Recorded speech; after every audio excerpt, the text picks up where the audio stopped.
Ahora vamos a hablar de los riesgos de la automedicación. La automedicación es la utilización de medicamentos por iniciativa propia, sin ninguna intervención por parte del médico, ni en el diagnóstico de la enfermedad, ni en la prescripción, ni en la supervisión del tratamiento. Es un hábito muy común en nuestra sociedad. Utilizamos medicamentos para el dolor de cabeza, para problemas gástricos, para relajarnos, para la tos, para la alergia, etc. La automedicación responsable puede ser conveniente si se utiliza para tratar síntomas menores como el dolor leve, la fiebre, la acidez de estómago, el resfriado, etc. durante un tiempo limitado. De hecho, existen medicamentos que no necesitan receta médica y que se denominan especialidades farmacéuticas publicitarias, sin receta o EFPs. Aún así, que un medicamento sea especialidad farmacéutica publicitaria y que se dispense sin receta no quiere decir que sea inocuo y no pueda resultar perjudicial en determinadas situaciones. Por este motivo, en caso de duda, debe consultar siempre a su médico farmacéutico. Otro caso muy distinto y muy frecuente de automedicación sería la automedicación con medicamentos que no son EFPs y que tienen que ser prescritos por un médico. Esta sería una práctica muy desaconsejada. Un ejemplo sería la toma de antibióticos sin prescripción médica ante la sospecha de una infección. Los antibióticos no se deben tomar nunca por iniciativa propia sin la supervisión de un médico. Los medicamentos más demandados para la automedicación, por una parte, son los analgésicos. Existe un consumo masivo de estos medicamentos en nuestra sociedad.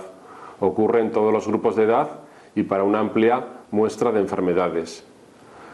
Algunos de ellos no precisan receta médica, pero cuando se abusa de ellos o se utilizan de forma indiscriminada, sin control por un profesional, pueden ocasionar efectos adversos graves, por ejemplo, digestivos o renales. Otro ejemplo de automedicación es la automedicación con antibióticos. Son un ejemplo típico con grandes riesgos para la salud. Algunos pacientes los demandan en la consulta del médico, otros en la oficina de farmacia, otros reutilizan un envase previo guardado en el botiquín casero y se lo autoadministran ellos o a sus hijos. En España se encuentran los mayores índices de Europa en cuanto a grado de automedicación con antibióticos y por ello encontramos gran número de microorganismos resistentes a antibióticos. Por todo ello, el Ministerio de Sanidad y Consumo inició una campaña en el año 2006 que se denomina Uso responsable de antibióticos, usándolos bien hoy, nos protegerán mañana, con la colaboración de médicos, odontólogos, farmacéuticos y enfermeras. Con esta campaña se quiere promover el buen uso de esos medicamentos, evitar su consumo indiscriminado y la automedicación.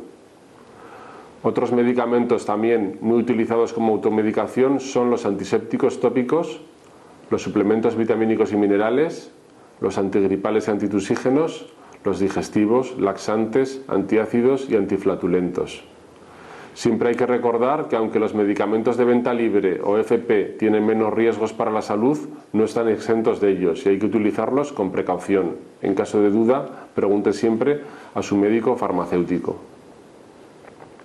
Respecto a los riesgos de la automedicación, una automedicación sin control médico o farmacéutico comporta una serie de riesgos para la salud, como pueden ser toxicidad. Los medicamentos pueden producir efectos adversos, reacciones adversas y en algún caso intoxicación.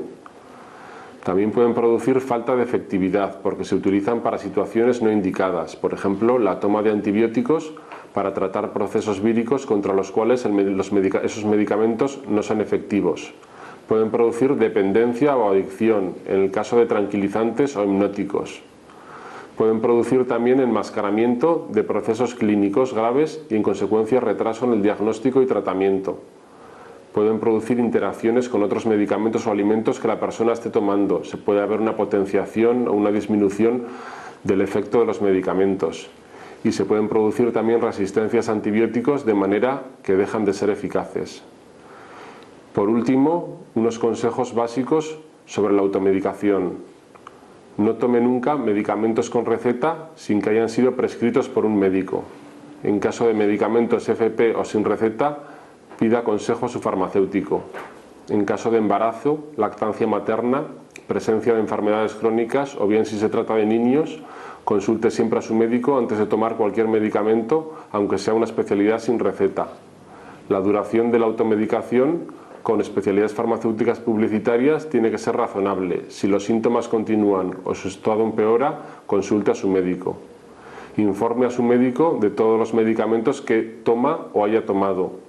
También hierbas medicinales, vitaminas, suplementos dietéticos, homeopatía, etc. Lea y conserve el prospecto de los medicamentos. Es importante saber qué se toma, para qué se lo toma, cómo y cuándo se lo toma. Conserve también los medicamentos en su embalaje original. Este contiene información importante como la caducidad, el lote, conservación. Además, el embalaje protege el medicamento y garantiza su adecuada conservación. Evite el consumo de alcohol cuando esté tomando medicamentos. Pueden ser un cóctel explosivo. Y recuerde siempre, si tiene cualquier duda sobre su medicación, consulte a su médico farmacéutico.